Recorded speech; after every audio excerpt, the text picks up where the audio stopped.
RKS math सी कक्षा के सभी विद्यार्थियों को मेरा नमस्कार। एक बार आप सभी का फिर मेरे चैनल पर बहुत बहुत स्वागत। तो आज हम गणित की कक्षा में प्रश्नमाला 14 के जो सवाल कर रहे थे 14.1 के उसके कुछ आगे के प्रश्न करेंगे। तो चलते हैं सीधे प्रश्नों पर। कल की कक्षा में हमने वर्गीकृत आंकड़ों का कल्पित माध्य से माध्य ज्ञात करना और प्रत्यक्ष विधि से माध्य ज्ञात करना ज्ञात किया था।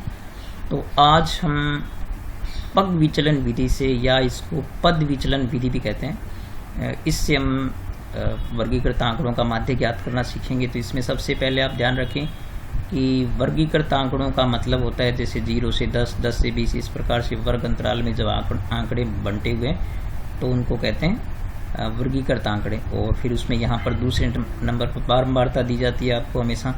फिर वर्ग चिन्ह जो x हम निकालते हैं उसका हमेशा सूत्र आप ये याद रखें। जैसे आप देख सकते हैं कि यहाँ पर वर्ग चिन्ह ज्ञात करने का एक बार आप तरीका फिर देखिए। जैसे वर्ग चिन्ह x निकालने का निम्न सीमा प्लस ऊपरी सीमा बटे 2।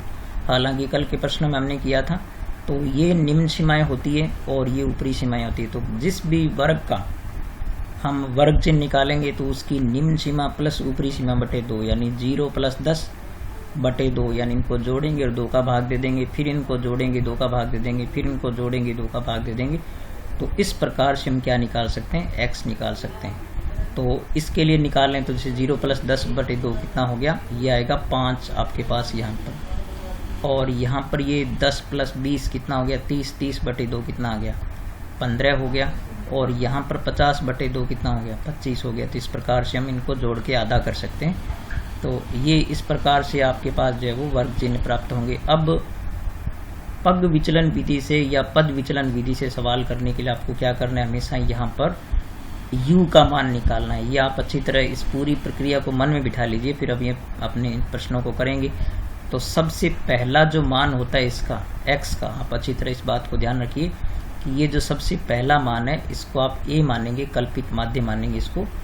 और इसके सामने हमेशा क्या लिखेंगे, 0 लिखेंगे। और फिर बस नीचे की तरफ आप बढ़ते क्रम में गिनती लिख दीजिए। इस प्रकार से जितने हैं उतने वर्ग उतनी गिनती लिख दीजिए। आपको हर प्रश्न में यही करना है। और पग विचलन विधि से सवाल करने के लिए आपको पहले ये ध्यान रखना है कि वर्ग अंतराल बराबर होना चाहिए, ठीक है, यानी वर्ग अंतराल जो है वो समान हो। तो ये जैसे 0 से 10, 10 हो गया, फिर यहाँ पर भी 10 का अंतर हो गया, 10 का अंतर हो गया। तो ये इसकी प्रारंभिक शर्त होती है जो मैंने आपको कल भी बताई थी। तो और उसके बाद u का मान हमेशा, हालांकि x - a बटे h के तरीके से निकालते हैं, लेकिन आप हर बार जब भी ज्ञात करेंगे तो यही आएगा। तो आप बिल्कुल जो आपने सबसे पहला मान जो a मान लिया, आपने कल्पित माध्य मान लिया, उसके सामने 0 लिखें और फिर बढ़ते क्रम में गिनती लिख दें। फिर fu करेंगे तो यहाँ पर जो f और u का गुणा करेंगे, यहाँ पर जो बारंबारताएं आपको दे रखी है उनको u से गुणा करके यहाँ पर सारणी बनाएंगे। और फिर इसका योग करेंगे सिग्मा f गुणा u, यानी इसका योग कर लेंगे और सिग्मा f कर लेंगे। हमेशा हम बारंबारताओं का योग ज्ञात करते हैं। और फिर ये सूत्र यहाँ पर आपके पास जो है ये लगाएंगे। और h होता है इनका अंतर, तो वर्ग अंतराल जो होता है वो h होता है। तो यहाँ पर आप याद रख लीजिए कि वर्ग अंतराल जो होता है, वर्ग अंतराल उसको कहते हैं h। तो हमेशा याद रखें कि वर्ग का जो अंतर है, जैसे 0 से 10 का 10 हो गया, फिर 10 सारों का 10, ये होता है वर्ग अंतराल। अब हम सवालों पर चलते हैं। तो ये है आपके पास 14.1 का आपका दूसरा प्रश्न। तो कल हमने इसी प्रश्न को कल्पित माध्य विधि से किया था। आज हम इसको पद विचलन विधि से करते हैं, या पग विचलन विधि जो भी कहें आप इसको। तो आज हम इसको करते हैं पद विचलन विधि से। तो पद विचलन विधि से सवाल करने के लिए सबसे पहले तो आपको ध्यान होना चाहिए कि वर्ग अंतराल समान होना चाहिए। तो हम देख सकते हैं कि यहाँ पर आप देख सकते हैं कि 500 से 520, 520 से 540, तो यहाँ देख सकते हैं कि सबका अंतर जो 20-20 का है, ठीक है। तो यहाँ पर आप 20 का अंतर, सब में 20-20 का अंतर है, तो इसमें पग विचलन विधि या पद विचलन विधि का प्रयोग किया जा सकता है। आप यहाँ पर जो पग विचलन विधि भी लिख सकते हैं या पद विचलन विधि, ठीक है। तो अब यहाँ पर वर्ग चिन्ह निकालेंगे सबसे पहले हम। तो वर्ग चिन्ह ज्ञात करने के लिए आपको क्या करना है कि निम्न सीमा प्लस ऊपरी सीमा बटे 2, तो यहाँ पर आप देख सकते हैं कि 500 प्लस 520 यानी इन दोनों को जोड़ करके 2 का भाग देंगे यानी आधा करेंगे तो ये आपके पास आएगा 510 यानी मध्यमान हो गया ये। तो 500 और 520 का मध्यमान वैसे भी आप देख सकते हैं 510 आएगा। फिर इसी प्रकार से यहाँ पर चूंकि अंतर बराबर है तो 20-20 का अंतर है तो यहाँ पर आप 20 जोड़ते जाएं तो ये आ जाएगा आपके पास 530 यानी इसमें 20 जोड़ दिया क्योंकि अंतर 20 है, यहाँ भी अंतर 20 है तो यहाँ भी आप जोड़ देंगे तो ये हो जाएगा 550। फिर यहाँ भी अंतर 20 है तो ये हो जाएगा 570 और फिर यहाँ पर आप जोड़ेंगे तो ये हो गया 590। तो आप पहला मान निकालने के बाद अंतर जोड़ते जाएं 20-20 का या जो भी अंतर है वो, तो इस प्रकार से वर्ग चिन्ह आपको ज्ञात हो जाएंगे। और फिर आपको सबसे पहले क्या इसमें क्या काम करना है वो ये है कि ये जो सबसे पहला x का जो मान होता है इसको आप क्या करें a मान लें, ठीक है, कल्पित माध्य मान लें। और यहाँ नोट कर लें कि माना कल्पित माध्य जो है 510 है।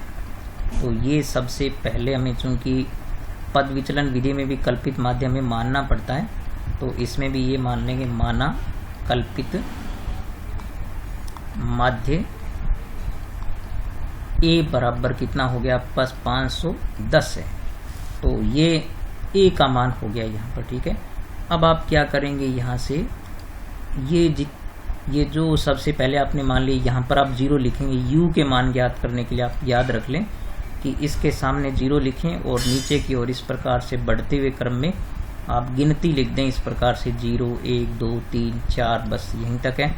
तो हर प्रश्न में आपको जब भी आप पद विचलन की विधि का प्रयोग करें तो यही काम में लेंगे, जो आपने माना उसके सामने 0 और बाकी सब 1 2 3 4 इस प्रकार से। अब f गुणा u करें तो ये संकेत आप देख रहे हैं f, तो f ये होता है आप देख सकते हैं यहाँ पर।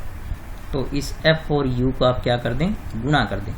तो f और u तो 12 को 0 से गुणा करेंगे तो कितना आ गया 0। फिर आप देख सकते हैं कि 14 को 1 से गुणा करेंगे 14 एकम 14 और फिर 8 को 2 से गुणा करेंगे तो ये आ गया आपका 16 और 6 को 3 से गुणा करेंगे तो 6 दिए 18 और फिर आप देख सकते हैं कि 10 चौके 40।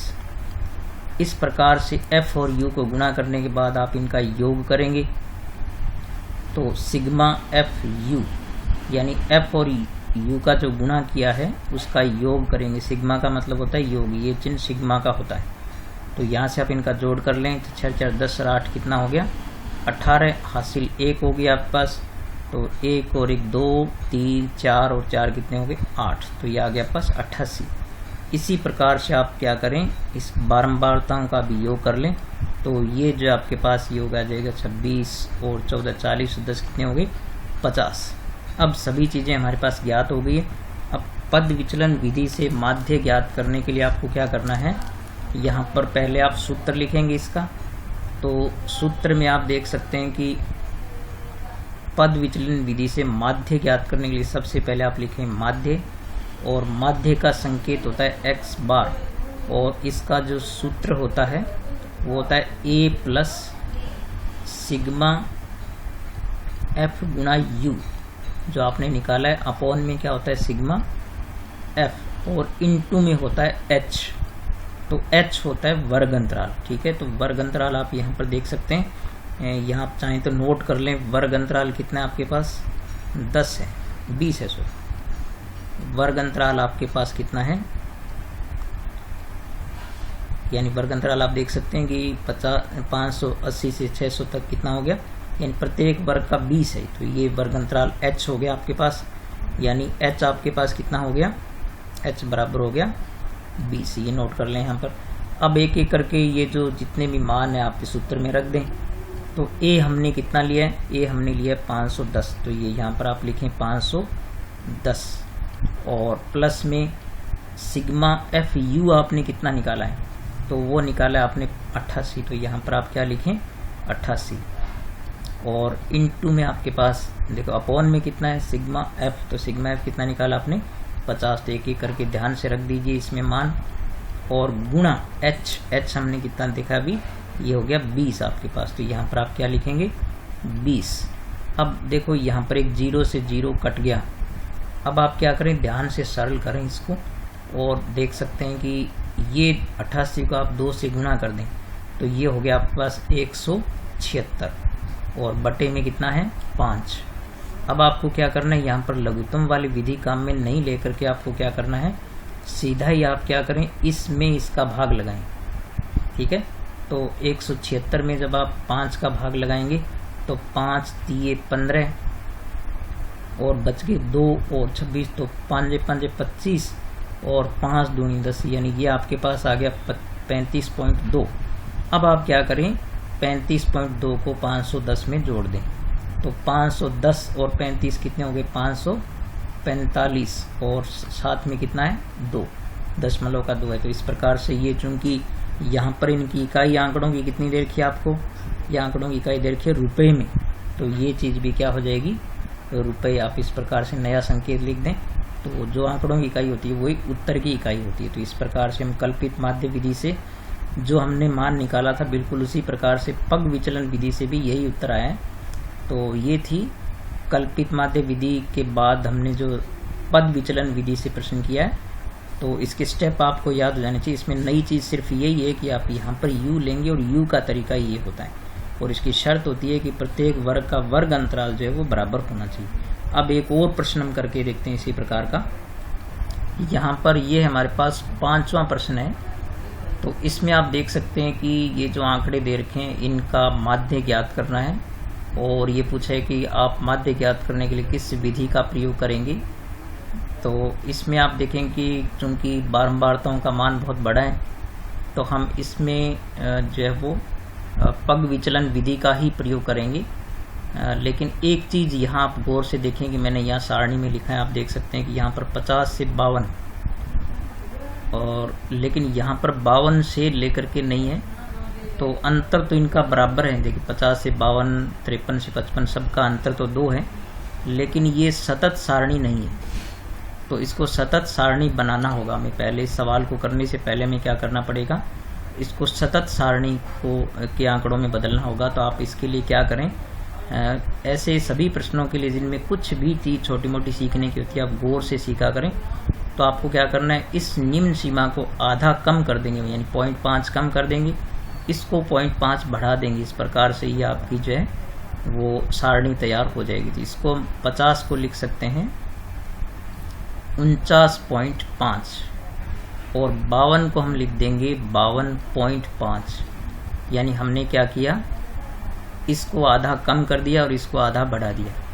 अब आगे क्या करेंगे आप, बस यहाँ पर ये 53 है तो ये 52.5, यहाँ पर ये हो जाएगा 52.5, यानी ये वाली राशि यहाँ उतारेंगे और इसमें 0.5 आप ऐड कर देंगे। आगे हर बार आप ऐसा ही करेंगे, और ये 55.5 यहाँ आ जाएगा 55.5, और ये हो जाएगा आपके पास 58.5, और इस 58.5 को आप यहाँ लाएंगे और इसमें आप क्या करेंगे 61.5, और ये 61.5 यहाँ लिखेंगे और इसमें आप 64.5 यानी 0.5 ऐड कर देंगे।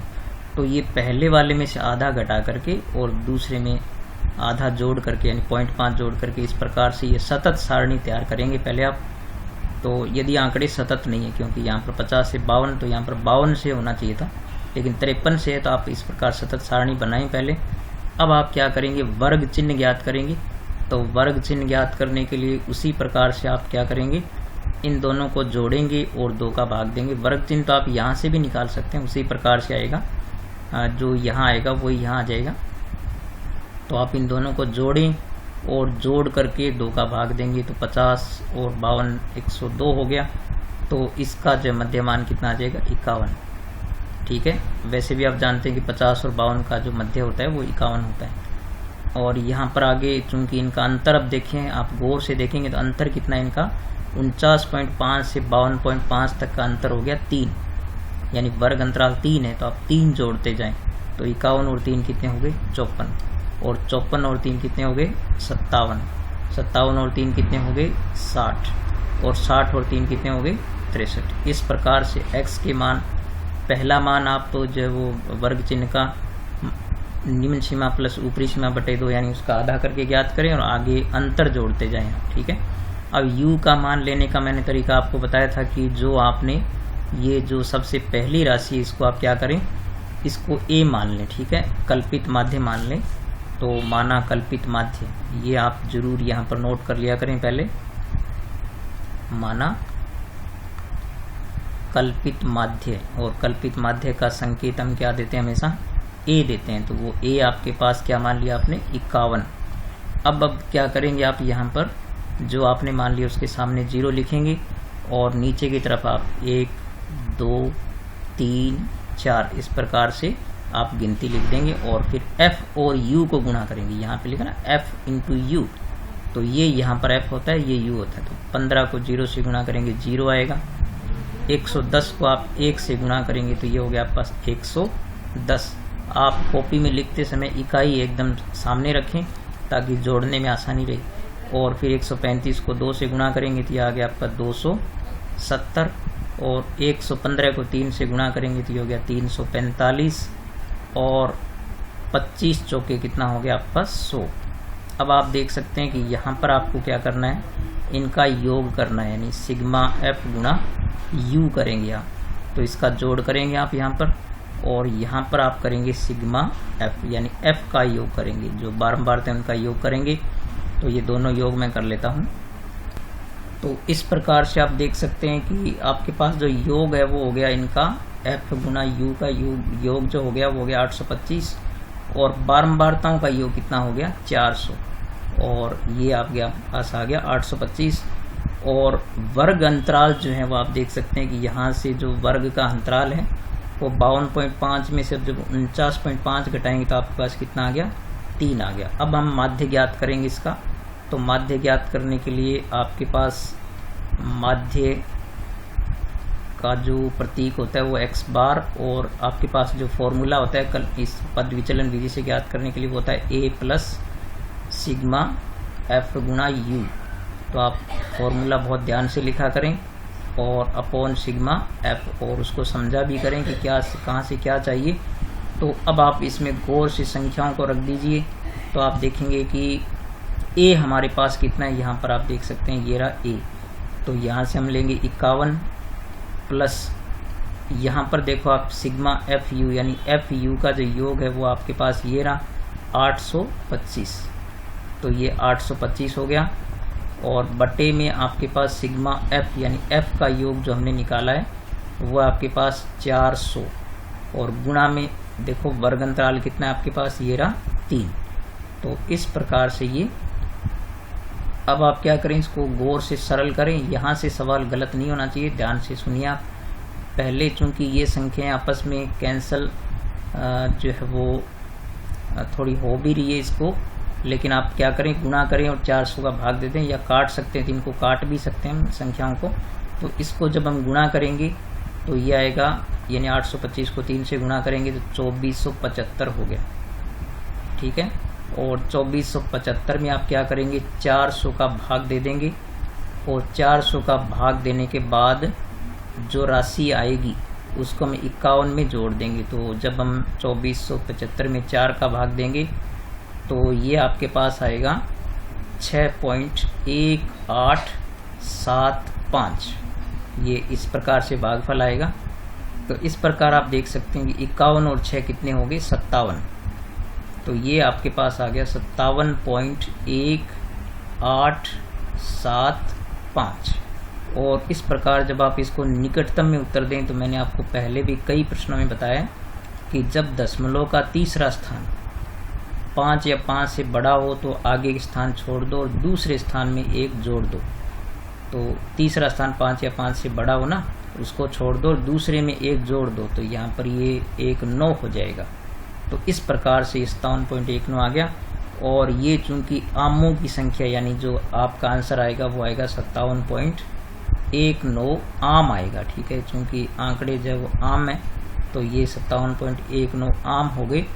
तो ये इस प्रकार से जब पद विचलन विधि से आप जो है वो आसानी से सवाल को हल कर सकते हैं। और इसमें जो नई बात थी ये थी, तो इस सवाल को आप गौर से देखना कि किस प्रकार जब सतत सारणी नहीं हो तो आप इसको सतत आंकड़ों में बदलेंगे और फिर इस प्रकार से आगे सवाल को करेंगे। अब एक सवाल और करते हैं, नेक्स्ट सवाल पर चलते हैं। ये यहाँ पर हमारे पास तीसरा प्रश्न है। तो आप देख सकते हैं कि इसमें आंकड़े हमें जो है वो इस प्रकार से दे रखे हैं, 11 से 13, 13 से 15, ये दैनिक जेब भत्ता दे रखा है। और यहाँ पर जो बच्चों की संख्या बारंबारता दे रखी है, तो इसको मैंने इस प्रकार से ऊर्ध्वाधर सारणी में लिख लिया है। अब आप यहाँ से गौर से देखेंगे तो आपको ये कहा है कि बच्चों के दैनिक जेब खर्च जो दर्शाता है, माध्य जेब खर्चा जो आपके पास कितना है 18, यानी आपको माध्य दे रखा है, यानी आंसर दे रखा है। और एक लुप्त बारंबारता इसमें आपको ज्ञात करनी थी। यहाँ पर आप देख सकते हैं कि ये बारंबारता आपके पास जो ज्ञात नहीं है, इसको हमें ज्ञात करना है। तो ये एक सवाल जो आपका इसमें अलग तरह का, इसको आप गौर से समझें, इसमें बिल्कुल भी मुश्किल नहीं है। और ऐसे जब भी प्रश्न आएंगे जिनमें हमें कभी भी बारंबारताएं लुप्त जब वो ज्ञात करनी हो, तो आप हमेशा प्रत्यक्ष विधि का प्रयोग करेंगे। तो यहाँ पर आप नोट कर लें कि जब भी इस प्रकार से लुप्त बारंबारताओं के प्रश्न करें तो आप प्रत्यक्ष विधि का ही प्रयोग करें। तो प्रत्यक्ष विधि सबसे आसान होती है f गुणा x वाली। तो ये जो इससे आप आसानी से इन सवालों को कर सकते हैं। तो आपको क्या करना है, सबसे पहले आपको ये मध्यमान x निकालना है। तो आप इन दोनों को जोड़ेंगे और 2 का भाग देंगे, तो 11 और 13 24, 24/2 कितना आ गया आपके पास 12।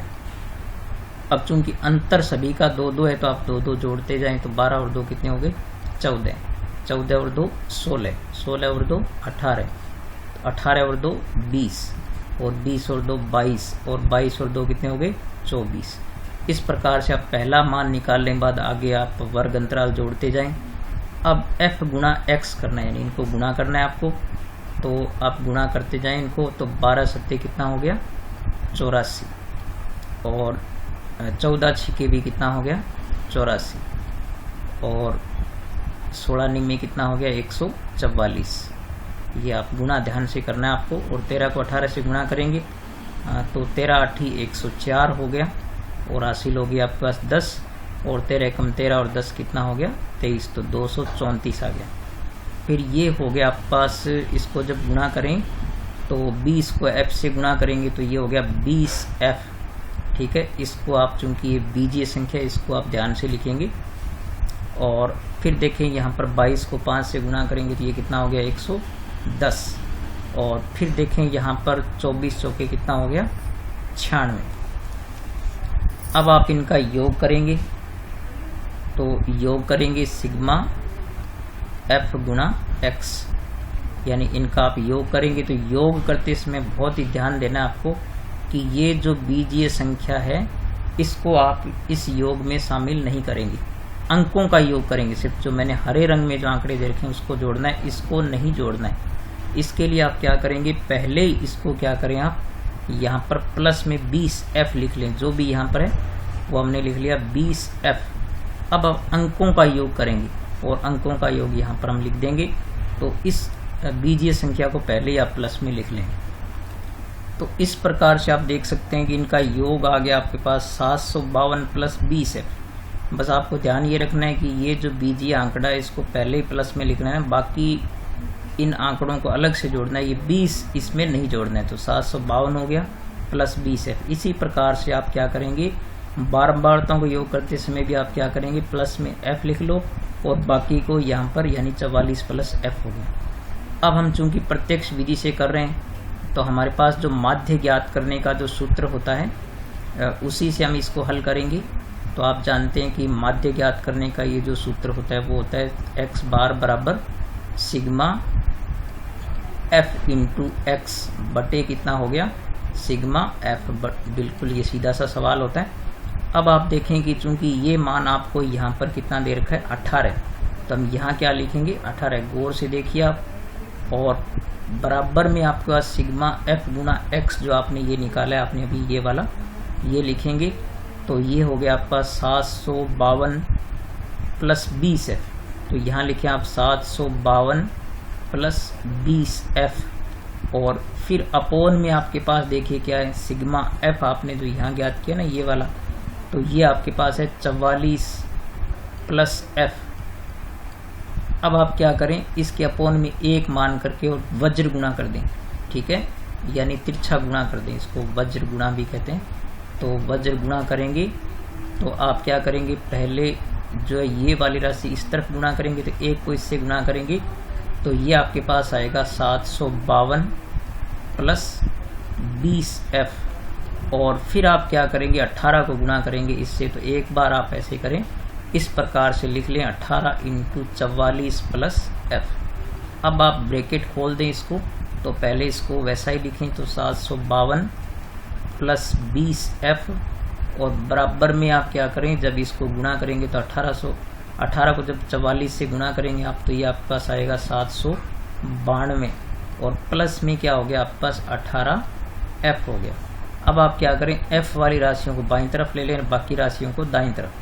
तो ये 20F आपके पास यहाँ पर है और यहाँ से आप पक्षांतरण करके 18F को लाएंगे तो ये माइनस के कितने हो गए 18F। और यहाँ पर 792 आपके पास है ही और 752 को यहाँ लाएंगे तो ये हो गया आपका 752 माइनस का। अब आप देख सकते हैं कि 20F में से 18F घटाएंगे तो ये 2F आएगा आपके पास और बराबर में ये घटाएंगे तो ये आ गया 40।